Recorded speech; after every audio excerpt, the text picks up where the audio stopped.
Nagaa waaqayyo isiniif haa ta'u. Akkam jirtu nagaa keessanii? Anis nagaa kooti. Waaqayyoof haa galatu.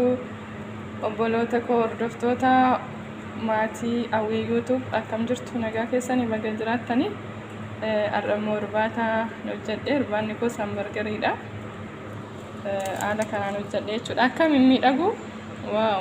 Baay'ee miidhaga garuu. Koottaa irbaata sin affeereera. Amma immoo itti hanqadaadaa jechuudha.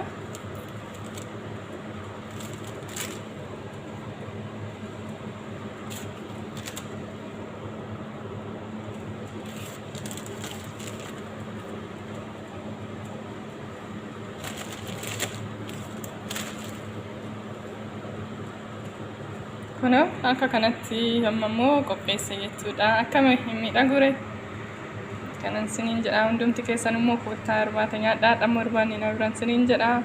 Baay'een isin jaaladha, baay'een isin kabajaa. Egaa akkasuma immoo warri YouTube kootiif haaraa taatan share, subscribe gochuudhaan, share gochuudhaan, like gochuudhaan maatiinaaf ta'an jedha. Nu jajjabeessaa, eebbifama. Anis nagaa kooti. Tole amma immoo hamburgerii xumuree ka'eetan mana lamatti hojjedha jechuudha nyaata. Mana isa tokkoomuuf immoo hamburgerii hojjedheen achumaan immoo sin affeere. Mana isa tokkoof immoo kunoo nyaata kanan hojjedha jechuudha. Mana lamatti hojjedha. Nyaanni nan hojjedhes kunoo kana fakkaata. Mana isa tokkoof immoo irbaata kanan hojjedha jechuudha. Kunoo waxiin jira, wanta hundumtuu jira. Akkasuma immoo isa kana maaliin nyaatu jettan yoo na gaafattan, isinis immoo koottaa isaan duwwaa miti.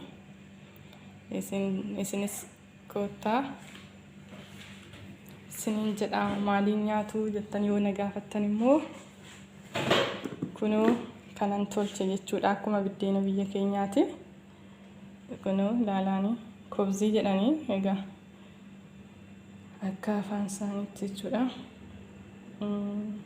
Akkuma biddeenaati irshoon itti nam'u duwwaan isaati soogiddaa fi aannan isa kan shaayitti nam'u jechuudha. Isa duwwaatitti nam'a.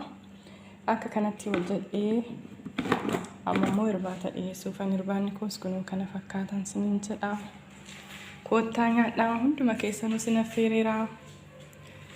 Kunoo as keessallee isumatu jira jechuudha.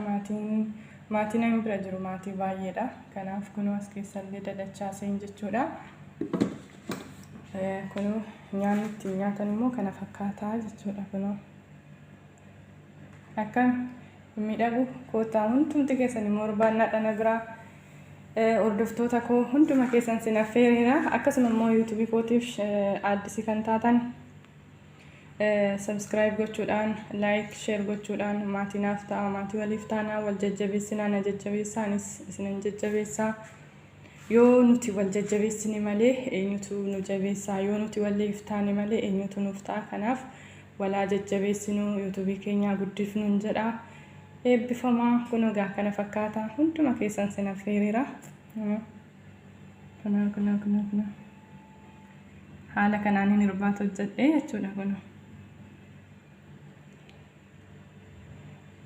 Kanan siniin jedha. Waan immoo share gootan, waan subscribe gootan, waan like gootaniif waaqayyoon sinaa eebbisu. Eebbifamaa baay'een isin jaaladha, baay'een isin kabajaa obboloota koo. Barri keessanaa eebbifamu jechuun jaaladha. Egaa YouTubein koo haaraadha, na jajjabeessaan jedha. Subscribe, share, like gochuudhaan dagatiinaa jedha. Sinaa eebbisu waan gootan hundumaaf eebbifama. Kana fakkaataa koottaa nyaadhaan siniin jedha. Amma immoo dhiyeessuufanii waan dhuftan immoo akkasumatti iddoo teessanitti teessanii irbaata koo nyaattanii fi eebbifama.